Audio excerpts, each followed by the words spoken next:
안녕하세요. 부동산 해결사 솔로몬입니다.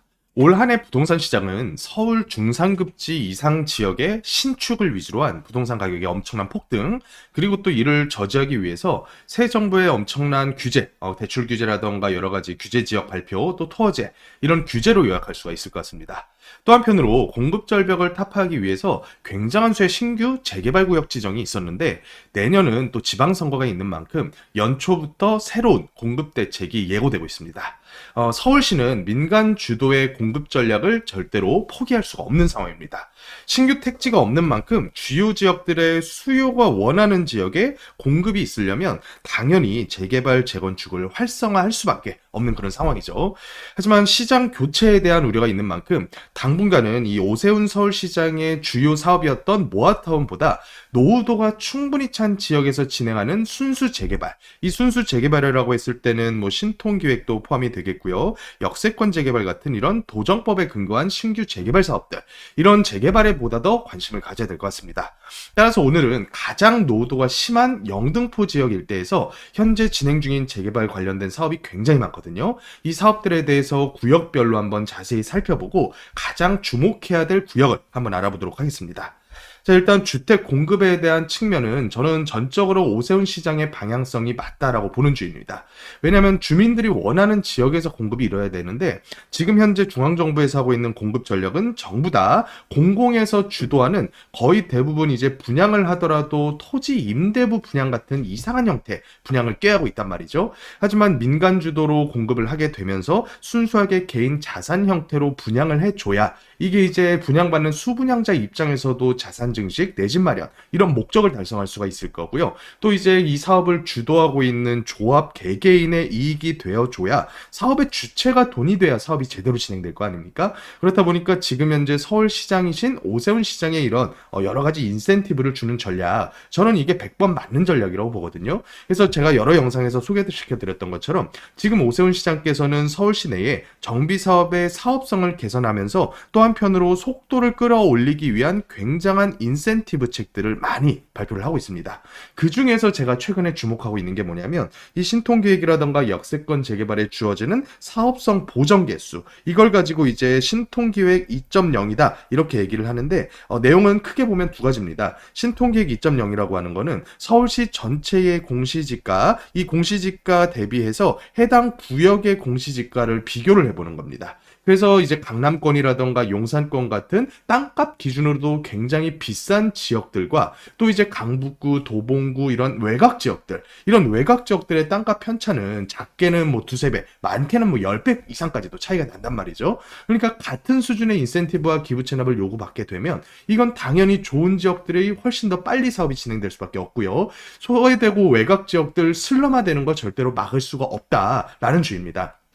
그렇다 보니까 외곽이고 땅값이 싼 동네일수록 보다 더 인센티브는 늘리고, 기부 체납을 줄여서 어떻게 보면 임대주택을 줄이는 거죠. 임대주택 의무 비율이 이 사업성에 지대한 영향을 끼치는데, 임대주택을 외곽 지역일수록 줄이고 중앙지역의 사업성이 좋은 지역일수록 늘려서 편차를 좀 맞춰주겠다라고 하는 거죠. 그렇다 보니까 서울 전 지역들, 그 중에서도 슬럼화돼서 굉장히 공시지가는 낮은데 그에 비해서 입지적인 가치는 굉장히 뛰어난 지역들이 있습니다. 그런 지역 중에 하나가 바로 이 영등포 일대죠. 그래서 영등포의 이 신길동, 도림동 일대, 제가 입지적인 가치가 너무나 뛰어나다라는 얘기를 굉장히 많이 드렸었는데, 이게 바로 이 신안산선이 개통을 하게 되면서는 본격적으로 대중들에게 알려질 것으로 보여집니다. 그래서 지금 현재 지정된 모든 구역들을 제가 한번 카운팅을 해봤더니 총 17군데더라고요. 사업의 종류도 굉장히 다양합니다. 신통기획이 있고요. 신통기획이 현재 추진 중인 곳까지 합치게 되면 무려 한 4군데 정도가 됩니다.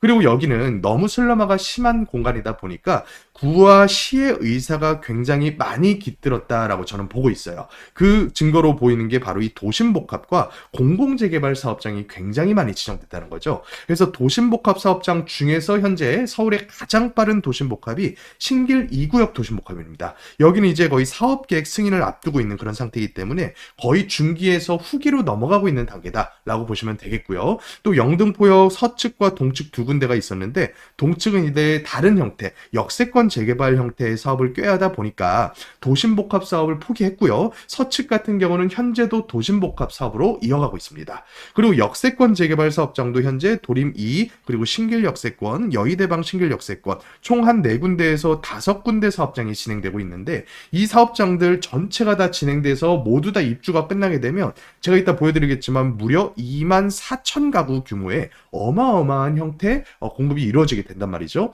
거기다가 역세권, 여기 신규로 생기는 구역들도 있고요. 또 여태까지 입주한 신길 뉴타운 이 하단, 그러니까 신길 뉴타운 입주 물량보다도 거의 50% 이상이 더 많은 신규 입주가 이 윗단에서 이루어지게 되면 여기는 이제 역세권 신축 대단지의 아파트촌으로 변모하게 될 가능성이 굉장히 크고요. 지금 현재 입주가 완료되어 있는 대단지 아파트들, 예를 들어 영등포 아트자이라던가 그 옆에 있는 영등포 푸르지오들, 이 아파트들도 사실은 아직까지는 입지적인 값어치를 전부 다 증명받은 가격은 저는 아니라고 봐요. 그러니까 앞으로도 더 가격이 오를 만한 여지가 굉장히 큰 그런 단지들이라고 저는 보고 있고요. 그런데 이제 문제가 있습니다. 우리가 원하는 이제 신규 투자를 계획하기에 여러 가지 규제사항이 굉장히 많은 사업장들이 있어요. 제가 색깔별로 한번 구분해서 표시를 해봤는데, 예를 들어서 지금 가장 많은 도심복합사업, 도심 공공주택 복합사업이다 라고 얘기도 하고요. 또 3080 플러스 도심복합사업이다 이렇게 얘기도 하고요. 또 한편으로 최근에 강남권에서 많이 추진되고 있는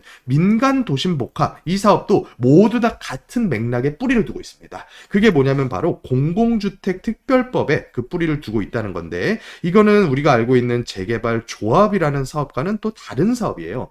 공공주택 특별법이라고 하는 거는 말 그대로 공익을 위해서 추진하는 공공사업의 성격이 강하다 보니까 이거는 이제 수용 및 보상이라는 절차를 가지게 됩니다. 이 수용 및 보상이라고 하는 절차 때문에 여기는 입주권이라는 단어를 거의 쓰지 않고요. 우선 수익권자라고 표시를 하게 됩니다. 그러면서 또 한편으로 거래 제한이 너무나 강력하게 들어가게 되죠. 우선 수익권을 주고 공공에서 수용과 보상을 한다는 거는 그만큼 인센티브도 많고요. 또 진행 속도도 빠를 수밖에 없다 보니까 공공에서는 많은 이익을 이 개별 소유자들에게 가게 하는 걸 원치 않는단 말이죠. 그렇다 보니까 당연히 강력한 거래 제한이 들어올 수밖에 없고요. 그래서 여태까지 우리가 알고 있는 예를 들어서 신통기획 재개발에서 토어제를 피해 나갈 수 있는 전략들이 있잖아요. 예를 들어서 주택 임대 사업자를 내서 서울시 내에 거주하시는 분들께서 취득을 한다던가, 아니면 두 번째로 경매 취득을 해가지고 토어제를 피해 나간다거나, 이런 전략들이 이 도심 복합 사업에서는 받아들여지지가 않는다. 그러니까 이거를 피할 수 있는 유일한 길이 최근의 법 개정을 통해서 무주택자에 한해서 1회에 한해서 양도, 그러니까 매수인이 무주택자여야 되고요. 한 번이라도 매수인이 신규 취득을 하게 됐을 때는 이 신규 취득한 매수인은 다시 팔 수는 없다. 다시 팔게 되면 현금 청산 대상이 된다. 이런 이제 강력한 거래 제한이 걸려 있단 말이죠. 그러다 보니까 도심복합사업지 내에 현재 경매가 나온 건도 있고요. 일반 매물들도 꽤나 많이 나와 있단 말이죠. 하지만 거래가 되고 있지는 않다라고 보시면 되겠습니다. 그래서 이 도심복합 사업장들이 위치도 좋고 진행도 빠른 그런 측면이 있겠지만 거래는 절대로 쉽지가 않다. 그러니까 투자 개념으로 접근하기에는 상당히 까다롭다라고 보시면 되겠고요. 또 두 번째로는 이미 기지정된 신통기획 그리고 공공재개발이 있습니다. 이 두 개의 사업장 역시 속도를 굉장히 빠르게 해주고 인센티브도 늘려주는 사업이다 보니까 구역 지정과 동시에 토지가 걸려버립니다. 물론 이제 신통기획 같은 경우는 최근에 법 개정을 통해서 조합 설립 인가와 동시에 거의 토지를 해제를 시켜준다는 그런 장점이 생기긴 했죠. 하지만 이보다 좋은 거는 신통기획이나 공공재개발로 구역 지정이 되기 전에 직전에 매입을 하게 됐을 때는 아예 토지가 걸리지 않는다. 그러니까 이 진행 과정 속에서도 계속해서 주임사 낼 필요 없고요. 경매 취득 같은 까다로운 절차 필요 없이 전세를 주면서 쭉 끌고 갈 수가 있고, 또 조합 설립과 동시에 나는 두 가지 옵션을 손에 쥐게 된다는 거죠. 예를 들어서 중간에 프리미엄을 받고 팔 수도 있고요. 아니면 끝까지 가져가서 입주권으로 아파트를 획득할 수도 있고요. 그래서 이렇게 되기에 가장 좋은 전략은 구역 지정되기 직전에, 이 구역 되기 직전이라고 하는 걸 어떻게 우리가 알 수 있느냐. 모든 사업들이 지금은 주민들이 먼저 주민 입안, 그러니까 주민이 먼저 동의서를 거두면서 출발을 하게 됩니다. 그렇다 보니까 지금 여기 있는 장미마을 같은 경우도 제가 현장을 여러 차례 나가봤는데 여기는 얼마 안 있으면 한두 달 내면 동의서가 다 걷어져서 영등포구로 신청이 들어갈 것 같아. 그래서 우리 구독자분들께 추천을 많이 드렸었던 그런 구역이고요. 또 최근에 지금 동의서가 굉장히 빠르게 거치고 있는 구역 중에 신길 16-1구역이 있습니다. 여기 역시도 도림사거리 지역의 초역세권, 지어놨을 때 900에서 1000세대급으로 들어올 수 있는 굉장히 좋은 구역이란 말이죠. 그래서 이런 구역들이 현재 굉장히 눈여겨보셔야 되는 구역이고, 또 한편으로 여기 있는 여의대방 신길 역세권 재개발이 총 3개 구역으로 진행을 하고 있습니다. 그 중에서 아직까지 행위 제한 곳이 걸리지 않았고 아직까지 구역 지정되기 직전 단계인 여의대방 신길 역세권 2구역, 바로 여기거든요. 이런 구역들이 지금 현재 우리가 눈여겨봐야 되는 구역이다라고 보여지고, 제가 데이터를 가지고 조금 더 자세하게 한번 설명을 드리겠습니다. 일단은 노후도가 굉장히 심각합니다. 이 지역 일대가 전체가 다 60년대에 조성된 지구란 말이죠. 영등포는 강남권이 이제 서초 강남 70년대, 송파 강동 80년대 이런 식으로 순차적으로 진행된 택지 지구이기 때문에 영등포 60년대 새마을 주택 지구로 대부분 다 지정이 됐었고요. 그렇다 보니까 여기는 개별 필지 사이즈가 강남권은 보통 한 필지당 60평 내외입니다. 하지만 영등포는 대부분 30평에서 40평으로 쪼개놨었고요. 그렇다 보니까 개별 필지별로 건축행위에서 다세대 짓기가 굉장히 어려운 사이즈죠. 또 도로 사이즈가 60년대는 자동차가 거의 없었던 시기이기 때문에 길 자체가 자동차가 들어간다는 걸 전제로 하지 않고서 형성된 질이 대부분이에요. 그렇다 보니까 노후도가 30년 기준에서 80%가 거의 대부분 차 있는, 법적 기준은 60%만 넘으면 되는데 법적 기준을 한참 뛰어넘은 데가 대부분입니다. 그래서 총 17군데가 전부 다 법적 기준을 무리 없이 충족했다라고 보시면 되겠고요. 이 지역들은 거의 대부분 다 용도 지역은 2종 일반 주거 지역인데 우리가 눈여겨봐야 될 게 있습니다. 일단은 준공업 지역이 포함된 도림사거리 역세권 구역 같은 지역도 있겠지만 2종에서 준주거로 한 번에 2단계 이상을 건너뛰는 구역도 심심치 않게 있다라는 거죠. 그게 바로 뭐냐면 역세권 구역들이에요. 신길 역세권 공공주택 지구도 2종 일반 주거 지역에서 준주거로 확 2단계를 건너뛰었고요. 또 여의대방 신길 역세권 1구역, 여기가 바로 3개 구역 중에 가장 먼저 지구 지정이 된 구역인데 여기는 2종 일반 주거 지역에서 준주거까지 이미 용도 지역 상향이 완료된 상태입니다. 그러니까 역세권 재개발이 진행하게 됐을 때는 가장 사업성이 좋을 수밖에 없다. 물론 이제 임대주택 비율을 조금 더 많이 넣어야 되긴 하겠지만 여기 제가 대략적인 추정치로 과거의 구역들과 지금 현재 신규 구역들이 임대주택을 굉장히 많이 줄여준다는 것을 한번 데이터를 가지고 긁어왔습니다. 물론 이제 추정으로 제가 뽑아놓은 거긴 한데 과거 진행됐었던 구역들, 예를 들어서 신길 2구역, 여기가 이제 역사가 꽤나 오래된 구역입니다. 추진 이력이 거의 15년에서 20년이 가까워지는 구역인데 여기가 임대주택 의무 비율이 법적으로 거의 20%가 넘어갈 때 구역 지정이 됐었던 그런 구역이에요. 현재 이미 사업 인가가 완료된 상태이기 때문에 지금 현재 새로운 이 임대주택과 보정개수를 적용받기 위해서 다시 한참 전 단계로 백을 할 수는 없잖아요. 그러니까 이제 과거의 이 비율을 그대로 유지하면서 끌고 가고 있는데 지금 현재 새로 구역 지정되고 새로 동의선을 걷는 구역들은 서울시 조례를 통한 임대 의무 비율 자체가 일단은 낮아졌습니다. 재개발 임대 의무 비율이 10%, 연면적 혹은 세대수의 10%로 낮아졌고 이 위에다가 이제 허용에서 상한 용적률을 가기 위해서 늘어나는 50%의 절반을 임대로 뽑아야 됐다라고 하는 의무 비율이 이제는 30%로 줄어들게 될 예정입니다. 그러니까 이제 전체 세대 혹은 연면적 대비해서 임대주택 의무 비율을 뽑아보면 과거에는 일반 재개발이 보통 20에서 25%까지 임대가 뽑혔었고요. 역세권 재개발은 무려 30에서 35%가 뽑혔었어요.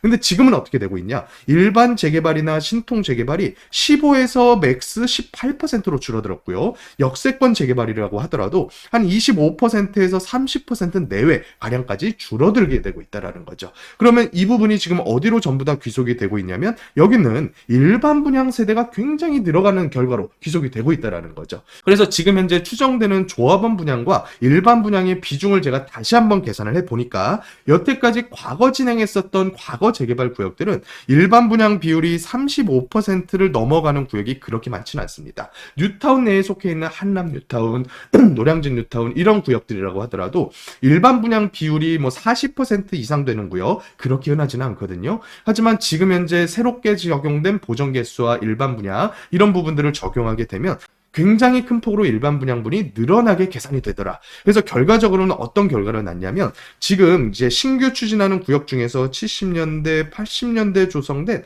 택지 지구들, 이런 80년대, 90년대 택지 지구들 같은 경우는 다세대 비중이 압도적으로 높아요. 이런 다세대 비중이 높아서 일반 분양분이 거의 안 나와서 사업이 제대로 진행되지 못하는 구역들에다가 쓰라고 보정개수라던가 임대주택을 줄여주는 이런 인센티브 전략을 펼치고 있는데, 이거에 대한 반사이익을 가장 크게 받는 게 60년대 조성된 이런 영등포 같은 지역들, 이런 지역들이 공시지가도 굉장히 낮고요. 또 조합원 숫자가 굉장히 적다라는 장점이 있기 때문에 이런 지역들이 지금 반사이익을 받아서 사업성이 무지막지하게 좋아지고 있다. 그래서 전반적으로 정리를 해보자면 신길도림 일대에 총 17군데, 또 앞으로 늘어날 구역까지 합치게 되면 거의 한 20군데 정도의 재개발이 이 지역에서만 추진이 될 건데, 세대 규모로만 지금 지정된 게 2만 4천여 규모고요. 2만 4천여 규모면 신길 뉴타운, 1만 세대급인 신길 뉴타운보다 거의 2배 가까이 되는 수치더라.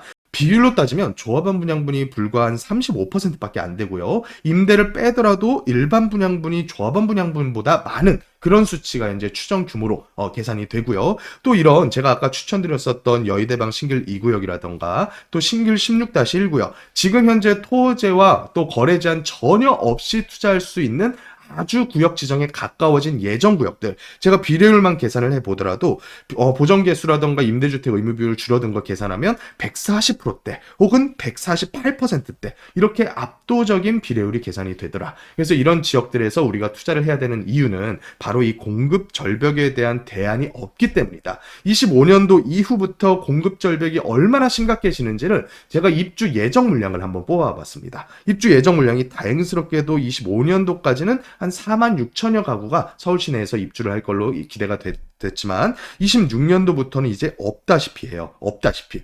2029년도까지는 거의 확정 수준이거든요. 왜냐하면 지금 현재 착공에서 어느 정도 공사가 진행되고 있어야 최소 29년도까지 입주할 물량으로 우리가 알 수가 있을 텐데 26, 27, 28, 29의 입주 예정 물량을 다 합쳐봤자 2만 세대입니다. 그러니까 올 한 해 입주한 거의 절반도 안 되는 수치가 4년 동안 입주를 한다는 거고요. 또 그렇다 보니까 지금 최근에 이게 이제 대출 규제 나왔었던 25년도 하반기부터인데 매매, 전세, 월세 모든 물량이 폭락을 하고 있어요. 아주 크게 급감을 하고 있단 말이죠. 그러니까 매물 줄어들고 신규 공급. 지금 문제가 뭐냐면 우리가 공급이라고 했을 때 두 가지 포인트로 나눠볼 수가 있어요. 스톡 개념이 있고 플로우 개념이 있단 말이죠. 스톡 개념은 지금 현재 있는 재고주택이 매도 물량으로 나오는 거예요. 근데 재고주택 매도 물량이 이렇게 큰 폭으로 줄어들고 있고요. 앞으로 신규 공급 물량, 방금 살펴본 것처럼 지금 4년 동안 올 한 해 물량의 절반도 입주를 안 해요. 그러니까 이 모든 게 급감하고 있는 형태에서 신축을 우리가 공급받기 위한 유일한 전략이 뭘 거냐? 청약 놓고서 무주택 유지할 거냐라는 거죠.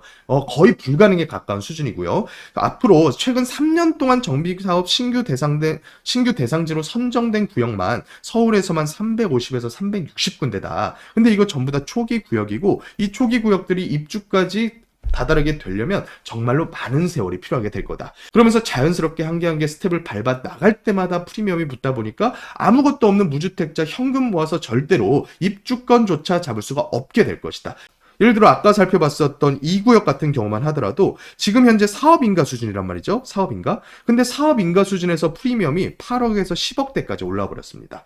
그리고 역세권 재개발 추진하고 있는 여기는 신길 역세권 재개발, 공공주택 지구인데도 불구하고 지금 현재 프리미엄이 5억대에 가까워지고 있거든요. 그러니까 이 프리미엄이 달아나기 전에 빠르게 우리가 잡아야 될 당위성이 계속해서 생기고 있다라는 거고, 이 지역들은 모아타운 아니고 노후도가 30년 기준에서 거의 80%에 다다른 정비사업만으로 2만 4천여 가구의 지역이 갈아엎어지는 사업장들입니다. 그렇다 보니까 새로운 시세를 만들 수 있다. 이 새로운 시세라고 하는 게 굉장히 중요한 이유가 뭐냐면 불과 10년 전에 신길 뉴타운 누가 쳐다도 안 봤단 말이죠. 1억 이하 가지고 투자할 수 있는 지역들이었어요. 마포 아현 뉴타운 마찬가지였고요.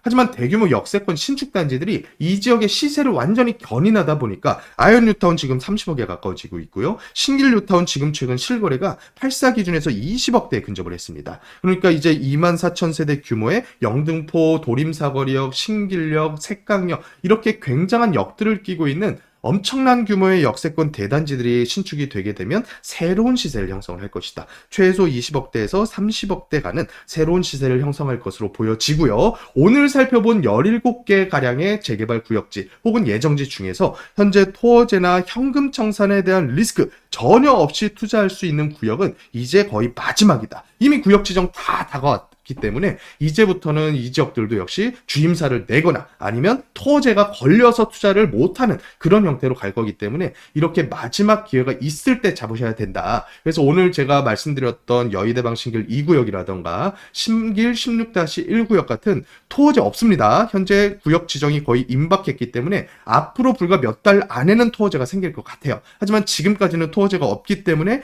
주임사에 대한 의무조차도 없고요. 또 경우에 따라서 신축을 매입하게 되면 취등록세 중과조차도 피해 나갈 수 있어요. 주임사 없이도요. 그러니까 이런 투자 있을 때 마지막 기회 잡기 원하시는 분들께서는 2억대 3억대 투자입니다. 빠르게 연락 주셔서 선점을 하시기를 바라겠습니다. 자, 지금까지 부동산 해결사 솔몬이었습니다.